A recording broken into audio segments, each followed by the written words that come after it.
Elections Committee. Thank you. Got it. And delighted to serve on this committee with Tiffany and Sarah and Pam and Lucy Claire Curran, who was with us through June and then moved back east. So we've had a very interesting time working on all of these, and we're excited to have the meet and greets happening as something new that we're doing this year. And I want to especially thank our chapter candidates who have showed up again, who came on Monday, and to give their 2-minute statement and answer questions. And then we went into the breakout rooms after that. So thank you to them. Thank you also to our chapter staff, Virginia, Scott, and not Scott, Scott's a committee, Virginia, Elizabeth, and Zephyr, who have done a lot of work with us to get all of this to happen. We were still working on trying to get more members and member involvement. So please, any ideas that you have, any people you can talk to, get them involved. We'd like to get a much higher turnout in voters. And part of that is having exciting elections and interesting things to talk about. So recruit your friends.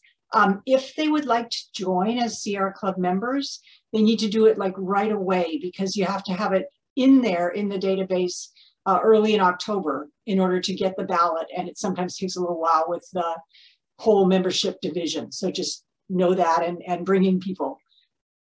Let's see, ground rules and logistics. We pretty much have tried to make this a meet and greet. My friend Howard, there he is, asked me about the candidate inquisition, and I said to him, no, Howard, it is not an inquisition. We are having a meet and greet. So we are going to try to ask questions in the most friendly way possible. We ask everybody to be really, really respectful of others.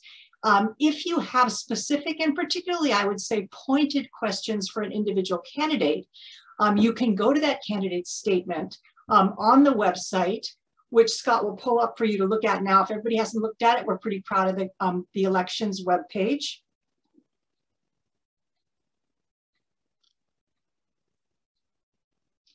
So that's on our chapter website, and you can see that it has the candidate statements right up at the front, plus the listing that we're still finalizing on exactly how many seats are open each. There's a little question on a couple of groups. So that's right there.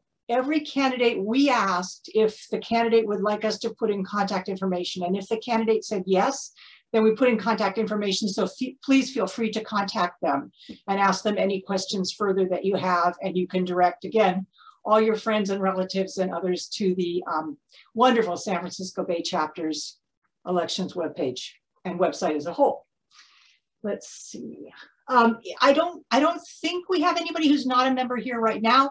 We're asking because, you know, Sierra Club meetings are open to members, all members, that if you're a member, you could ask a question. If you're not a member, then hold back a little bit, because we're trying to make sure that all the members get their questions asked first.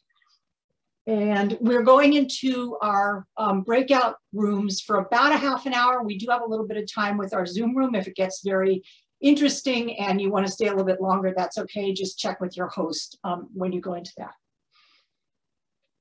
And at this point, I think that's my part. Again, you can see us, elections@sfasc.org, anywhere, send us notes. Our philosophy or our mantra is that we want our elections to be clear, fair, transparent, and welcoming. So please talk to us, we'll talk back. And if we ever don't, please let us know if we didn't meet your, do all those things for you. Sarah. Thanks, Peggy. I'm going to handle the chapter people. All right, so we're going to, at the top of this meeting, what we're doing is going through an introduction of each chapter candidate who is here today, and then a couple of question and answers that we received and sent out over email to the candidates, as well as anything that we might have time for that we get over chat. And again, as a reminder, you can chat to Pam Seek, and she'll be collecting any questions that come up to this group. Just to remind you all what Peggy said, any questions that are specific to an individual, we're not going to handle in this forum. You're welcome to take an individual question for a particular candidate and go to the website, find their contact information and reach out to them directly. And as I think as an example of that warm, welcoming, transparent intent that we have as the NomCom, we're going to be conducting this in that similar way, but we do have a timekeeper. Peggy's going to keep you all to 2 minutes for your introductions. And then 1 minute, I think, is what we're gonna do. I give them this and then 10 seconds. Yes, so Peggy does this when it's close to 10 seconds, and she gets more and more animated as you get closer. And then at some point I will cut you off if you haven't seen the jazz hands. So we'll do 2 minutes for intros, about a minute for answers to questions, and then we'll break into the groups. We'll have different breakout groups for each of the groups. So I see Igor, Martha, Max, and Nick here. Thank you all for being back again for your second of the week. And I think that's all for chapter. Great. So we're missing Chance and John. We wish them well today. I'm going to do a reverse alphabetical since we did alphabetical last time, which means we're going to start with Nick and then Max, Martha, and Igor. Sound good? And Scott will be unmuting you so that you can just unmute yourself and introduce yourself. Nick, welcome. Okay, thank you. I'll go ahead and get started. Thanks so much for the Nominations and Elections Committee for holding these forums. I think they're a great idea. As was mentioned, my statement is on the website, but I'll try to give you a little bit more information about myself. I live in Albany, pronouns he, him, and Albany is Chochenyo Ohlone land. I was previously a member of the chapter executive committee for 6 years, and then I was termed out. And at that time, I had already been elected to the Albany City Council, where I served for 6 years. So I chose to wait again until my council term was over before running for the executive committee. That council work kept me plenty busy, so that's why I decided to wait until now. I'd like to participate again. It's been a wonderful experience being on the executive committee, such a diversity of people. I learned so much. And part of, some things that came up for me for my priorities are, there's at least a perception that the club can be anti-housing. And I want to make sure that to counter that, I'm a strong advocate for building dense urban infill housing as an important part of addressing our housing crisis. There's at least a perception that the club can be one-sided in some areas, over-concerned with land conservation, although that's absolutely important. The club supporting alternative energy and alternative transportation and other things are also passions of mine and vitally important to combating climate change. And I'd also like to keep the focus on environmental justice and get more involved there. I think this is a critical part of the club's work. Fighting pollution from trucks going in and out of the Oakland port, or fighting coal trains, are just a couple of local examples of how we can do that. I want to be part of the club because I have been part of the club before, and I know that it fights the good fights and it wins the good fights. So I'll leave it at that for now, and thank you so much for considering me. Thank you, Nick. Max. Hello, everyone. My name is Max Perret. I go by he, him, his, and I live in Marin County, but I am running for the SFB Chapter Executive Committee. I've been involved in the Sierra Club since 2009. I served on the Sierra Club Marin Group Executive Committee and in a range of other roles, including as treasurer and secretary and chair from 2010 until 2020, just at the beginning of 2020. And I was on the SFB Chapter Executive Committee for 4 years, 2016 to 20 as well. In those capacities, I got to work on a number of different conservation issues, including issues around open space and climate change, environmental justice, and waste. And I look forward to hopefully rejoining the executive committee and diving in on many of these topics and others. Thank you. Thank you, Max. Martha. Thank you so much, Sarah and Peggy and Tiffany. Thank you very much for allowing us to have this forum. I actually think it's a great idea. My name is Martha Krieger, and my pronouns are she, her, hers. I'm in Fremont, which is the southern part of Alameda County on Ohlone land.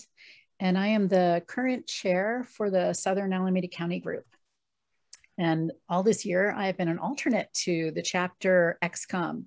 So I've gone to all those meetings and participated in them. I think that one of the things I'm really would like to do, if it's possible, And actually, it is totally, completely possible. I want to continue doing the work that I am already doing. And I am probably my biggest focus is trying to do comprehensive policy. So when we look and respond to different issues like the Amazon and Hayward, those warehouse issues are all over the Bay Area. They're in Richmond, they're in Oakland, they're in Dublin. Oh, I thought we got 2 minutes for this, Peggy. Is it not? Mine says 2 minutes. No, I started a timer, so I'm down to 47 seconds. Okay, I'll fix mine. Thank you. Actually, no. Carry on. 30 seconds, 40 more seconds. Okay. It's totally fine.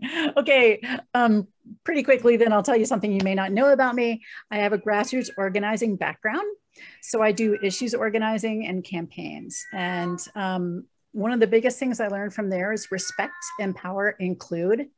So when we do training with volunteers and leaders, I think it's really, really important to give them the tools and the authority and the ability to make change, because we're all super committed to climate change. We're all very committed to these issues. And I think leading with equity is the way to go. Anyway, thanks so much, you guys. And I love your timekeeping. 15 more seconds, Martha. No, it's fine. My timer ran out. Okay. Thank you, Martha. Of course I would take it. Thank you, Martha. Thank you for like standing up for yourself too in such a respectful way. You had more time. Last, we're going to go to Igor.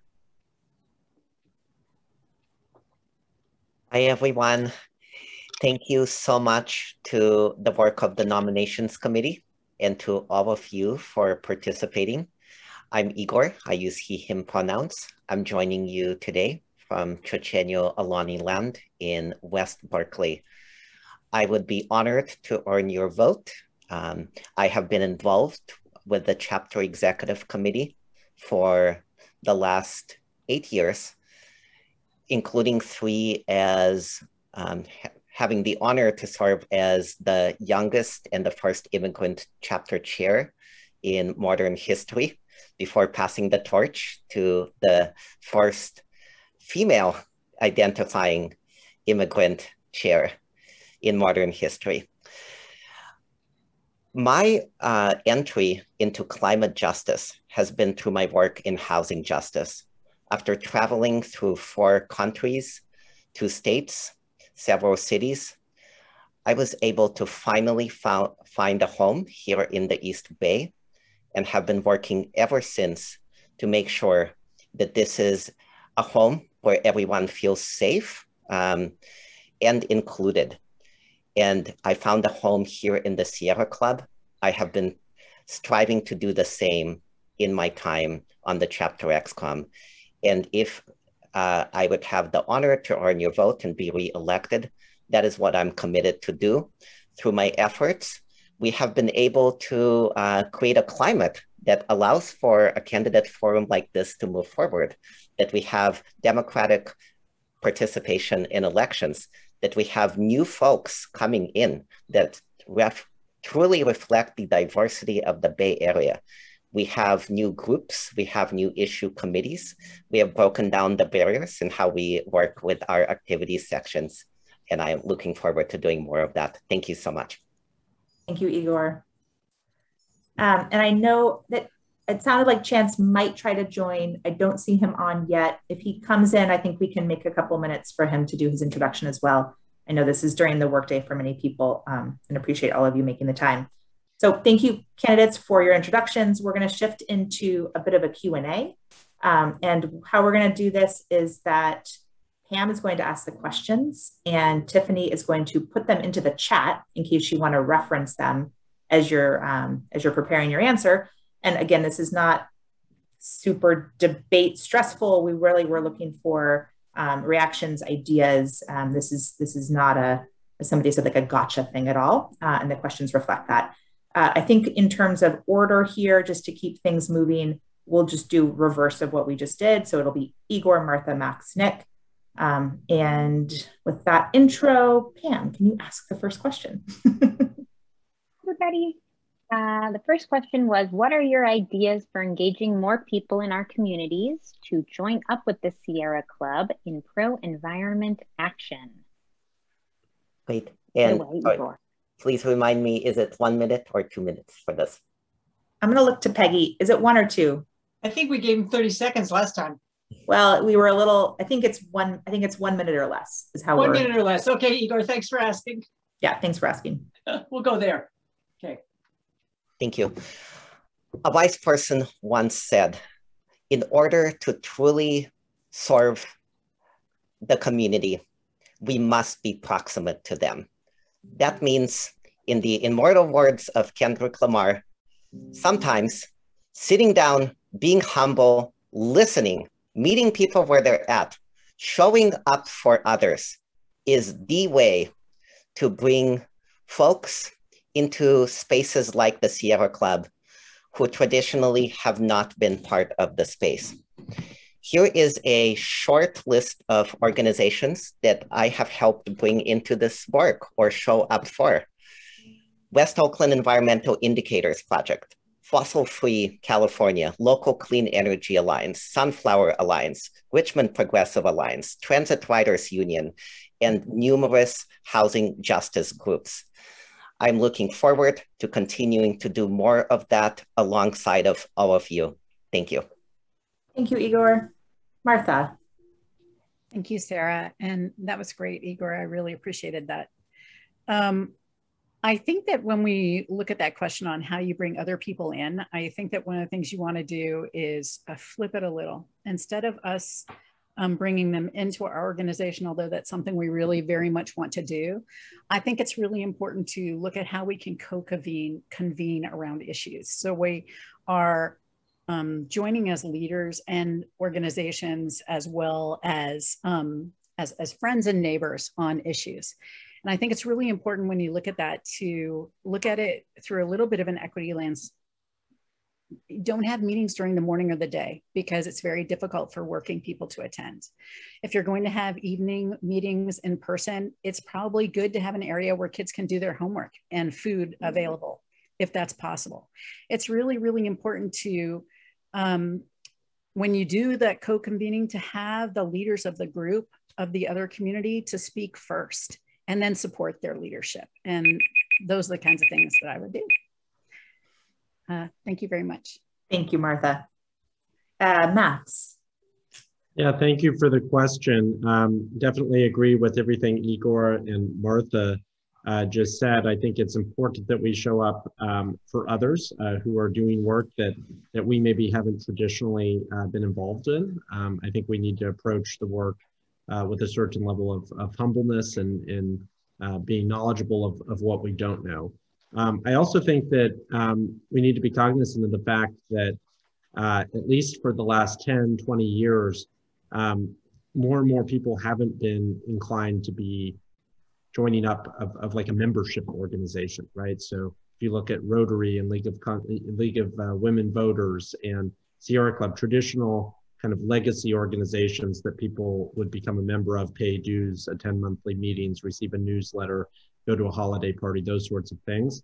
Those organizations have struggled to, to become relevant, right, in the 21st century, versus organizations that are targeted towards specific actions or specific issues or specific things people can do. And so I think we need to continue to be relevant, and the way we do that is meeting people where they are and focusing on issues that folks want to concentrate on. Thank you, Max. Nick, we're going to go to you next. Before we do, just briefly, Chance, welcome. We see you here. We're going to finish this round of questions, and then we'll have you introduce yourself. And I think we're going to have the question chatted to you so you can see the question as well. If you can do your intro and then your question sort of together, that would be awesome. After Nick, but Nick is first. Okay, thank you. Good answers from the other candidates as well. I think that that's probably to be considered that we need to not just use one method to attract people, but think about all the different ways we need to attract people, including making sure that the club is really transparent and accessible. There's plenty to do always in this area.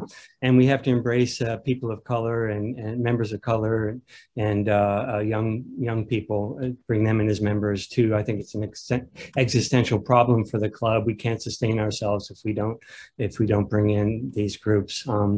And myself personally, I've used my ability to, or the fact that I've been a politician and I have a large mailing list to make sure to plug the club at every turn and make sure that people know what they can do in the club and what the great things the club has done for them. So these are some ways that I can contribute in that area. Thanks.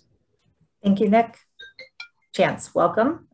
So you get your 2 minutes to introduce yourself. You've done this before. And then the question I think you've got in the chat, if you'd like to answer that, and you've got a minute or less for that. Sweet. Yeah, I got the question from 3 of you on the nom-com, so thank you very much for the diligence as you guys bring that to everything you do. Hi, everybody. My name is Chance Catrano, he, him, his pronouns. I'm coming to you from Marin County on unceded Coast Miwok land. I am currently wrapping up my 2nd year with the Chapter Executive Committee, and I'm honored to be supporting our chapter chair, Olga Bolotina, as the vice chair of the chapter. And temporarily I stepped in as chapter treasurer with our outgoing treasurer, Roger Williams, having departed.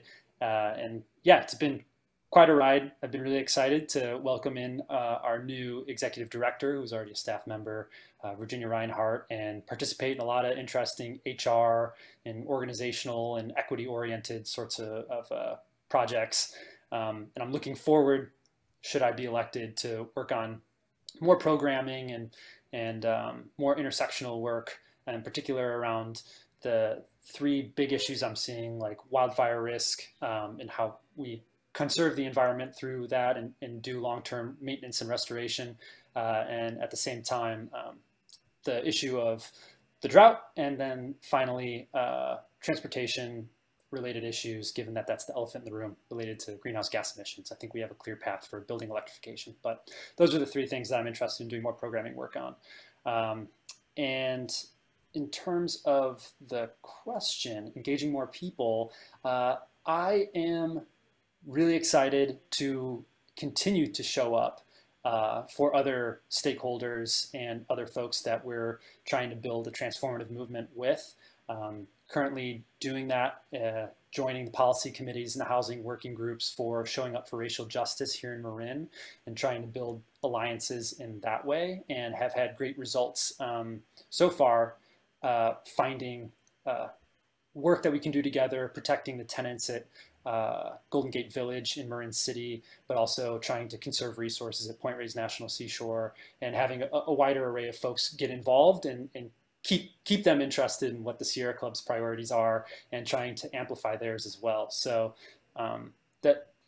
that's what I would like to continue to do, is build those bridges and then make sure that we welcome each other into each other's spaces as well. So that's my answer to that. Thanks. Thank you, Chance. Pam, are you ready to ask the next question? Ready. Most candidates are concerned with the climate crisis. As a region, there are very few to work on this issue, however. What are your thoughts on how to improve that? Thank you, Pam. And Tiffany, thanks for putting that in the chat. This time we're going to go just random order. It's going to be Martha, Nick, Igor, Max, Chance. So Martha, will you kick us off? Well, that is actually the biggest, my biggest issue. And I think it is probably for everyone in the room. I think time is extremely short. We really have to reverse and draw down the greenhouse gases. So as a region, there are very few working on this issue. I don't think that's true. I actually think there are a lot of people working on this issue. One of the things that I would really like to continue working on is, for instance, what we're doing in Hayward around Amazon, Richmond, Oakland. It's popping up everywhere because these are warehouse delivery situations. They have about 2,400 deliveries going out all throughout the day. That's a lot of vehicle emissions with absolutely no desire on the part of those companies to take responsibility for the indirect impact that they're making. So it's a terrible situation, but it's also a wonderful opportunity for us to work with impacted community groups. They're hitting the highest levels of asthma fatalities and hospital trips in Oakland, Fremont, and parts of Hayward. And working with environmental justice organizations and community leaders within that space. 10 seconds, yeah, labor, which is really nice. So we find ourselves on the opposite side of the table in a lot of ways, but on an issue, whether or not we're natural allies, we are natural allies on that piece. So that's something I enjoy. Yeah, thank you. Nick. Yeah, thank you for the question. Well, making sure that people know what they can do personally is one part of it, but that only goes so far. We also need to be working on both local and state policy and federal policy to make sure it's moving in the right direction. So certain things that I care about and that I've done in this area is trying to get my city to pass a gas ban. I think I applaud Berkeley and other cities now who have done this, and that's something that's effective. Gas is a huge contributor to greenhouse gases, and the transportation sector is a big contributor. So making sure that we can wean ourselves away from cars or move to electric vehicles is really important. So one of the things that I've been promoting both locally and in the state is making sure we get more charging stations out there. Although the governor has said that we should, have all these electric vehicles out there, the infrastructure for charging is not there yet. Just all kinds of local and state and federal policy is important to be pushing in this area. Thanks. Thank you, Nick. Igor. Thank you so much for the question. I work every day to try to do my part to combat climate change, which I agree is the existential crisis. In fact, I work on dual existential crises. The other one is the massive threat of evictions. So literally today, all I've been working on is trying to save rooftop solar from a utilities power grab that wants to increase utility rates 200%, affecting community solar, affecting solar for fixed and low income residents, and trying to get the governor to stave off and extend the eviction moratorium. But really, it's not about what I'm doing, it's about what we're doing. In the words of Sierra Club leader Hop Hopkins, you can't have climate change without sacrifice zones, and you can't have sacrifice zones without disposable people, and you can't have disposable people without racism. I am working to make the Sierra Club an anti-racist organization. Please join me. And let's work together and let's show up for frontline and impacted communities all over the chapter and beyond. Thank you, Igor. Max. Yeah, thanks for the question. I think that, climate change is one of these issues that covers, really everything that the chapter has been and will continue to work on, right? Whether it's, if you look at the chapter, kind of traditional chapter committees of water and transportation and compact growth, environmental justice, right? We used to have a conservation committee. All of these issues inform climate change, right? Whether it's the drought or whether it's work we've done on emergency preparedness and vegetation management, or even open space policy, right? All of these dovetail with climate change. And so I think it's really about how do we galvanize people who have been working on one area and get them to speak kind of with the language of climate change in order to bring into the club people who are working on climate change but might not be working on it through the Sierra Club, right? And I think getting back to what a number of us have talked about, it's also about showing up for other organizations that are doing good work. When I was on the Sierra Club Marin Group, for example, we put on an event. I worked with one of my colleagues on the Keystone XL pipeline. So on the one hand, it's a fossil fuel issue, but we reached out to many other organizations and co-put on the event with 26 organizations, making it a success and bringing people into the conversation. Thank you, Max. Chance. Yeah, I would totally concur with what Martha said at the get-go, that there are lots of people working on it. I think we're all working on it in silos.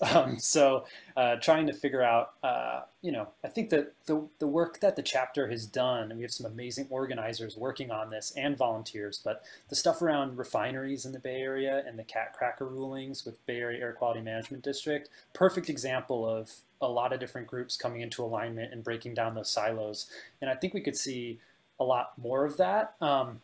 And the other thing I would say in that same vein is like really empowering folks that are in the membership to, in creating that pipeline for volunteers to become leaders with the chapter. That's how I got involved, was speaking at my local council meetings about moving to 100% renewable energy. And now I'm here. And I'd love to see that model replicated for other youth and other people that have historically been marginalized from the membership and from the leadership within the Sierra Club.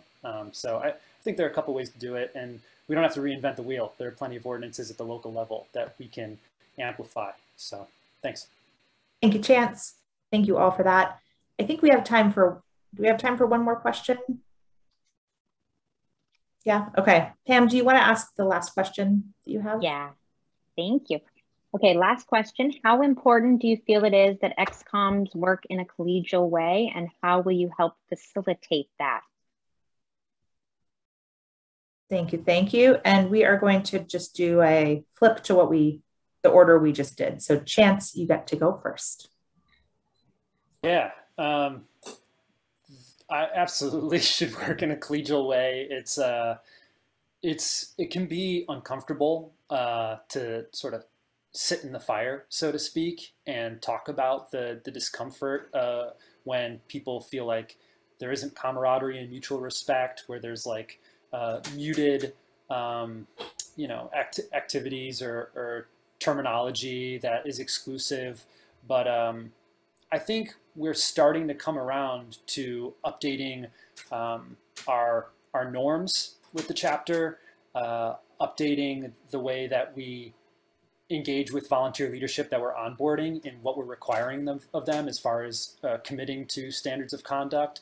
And our current chapter chair has been incredible about centering this discussion of inclusion and really developing transformative processes that we as leaders can partake in, so we're constantly becoming better for ourselves, and if we can't, and for our ExComms, and if we can't do that, how are we going to possibly do that for the planet? So I think we're on our way, and I look forward to helping to further that as well with my colleagues here. Thanks, Chance. Max, you're up next. Yeah, I think it's hugely important. I think there's oftentimes personality clashes that miss the point of why we're all doing this work, which is to advance a similar mission as an organization, right? And so I think that the Sierra Club is often best when it's centered around the work of focusing on how can we advance the mission of the Sierra Club to enjoy and protect the planet that we all live on. And so I think focusing on issues is important. I think that setting kind of those norms and standards by which the club operates, and then holding ourselves as volunteer leaders accountable for that is hugely important. And fostering a culture of respect for staff and for volunteers, and understanding that we're all doing this work as volunteer leaders with no pay, and oftentimes actually paying both in time and money to show up and do this work. And so just recognizing that everyone is kind of on a level playing field there in terms of spending our time doing this, and ensuring that we're able to work together to advance that mission. Thank you, Max.